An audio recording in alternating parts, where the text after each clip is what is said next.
And what's incredible going into today's game is that NC State's quarterback, Devin Leary, is just 4 touchdown passes away from a single season touchdown pass record.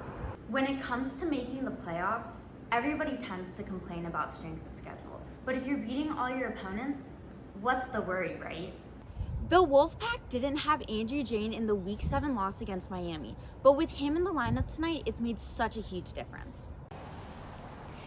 Kate Sanborn is a student here at NC State. She is also simultaneously training for race day. Her journey to this point has not been easy, but she says she's taking it in stride.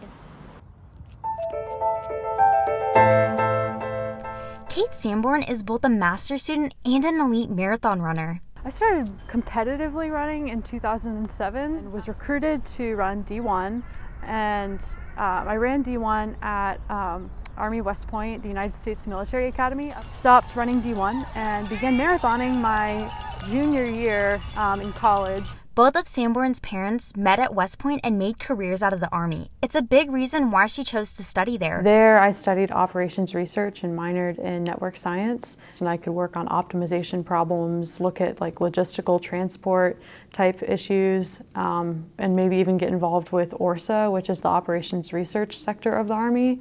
I thought that was really, really neat. While her parents' love story originates at West Point, her experience was very different. My sophomore year there, I was sexually assaulted by 2 of my male teammates, and it's something that hit really hard mentally, and it was something that I struggled with internally. I luckily had a great support team of academic professors at West Point, so I got linked in with Dr. Allison Wilson, whom is my research advisor right now. The moment that I walked on campus, I was like, this is a good transition. This is a great place to really like pick up the pieces and put it back together, and have no regrets coming here. While dealing with her trauma at West Point, Sanborn was also hit hard by the COVID-19 pandemic. Like all my learning was converted to remote, and I think like that was really frustrating for me to like internally battle. It led to a lot of anxiety and depression, and I'm trying so hard, like why can't all of these pieces fit together? Like why?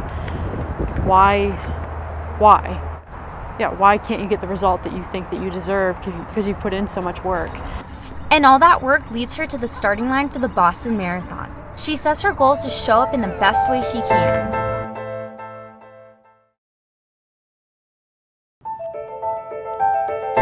Like many athletes, Gabby Cunningham's athletic career hit a wall with the COVID-19 pandemic, but she used this time to focus and was an Olympic finalist in the 100-meter hurdles. Cunningham went on to capture the bronze at the 2022 World Indoor Championships in Belgrade.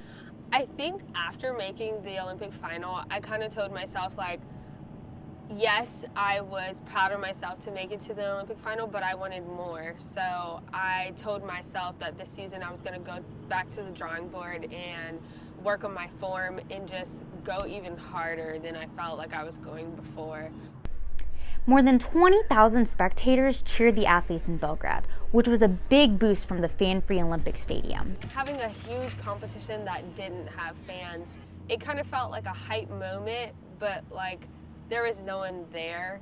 And I do feel like as an athlete, I did, however, try to think of the aspect that there were millions of people watching on TV to switch and then have a stadium that was almost completely packed.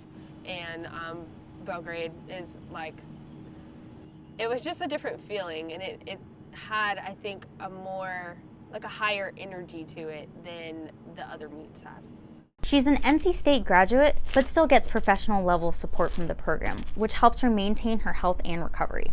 Being able to be back here on the track and using the facilities has been a lot, and I'm grateful for it. So just having that support and still having these opportunities has helped the transition be a lot easier to the professional level. At 23 years old, Cunningham is just getting started. So I think like looking forward, really the goal is to like focus on outdoor worlds, getting a medal. The goal is now to, progress from getting a bronze medal, which I had won indoor, into getting hopefully a gold medal.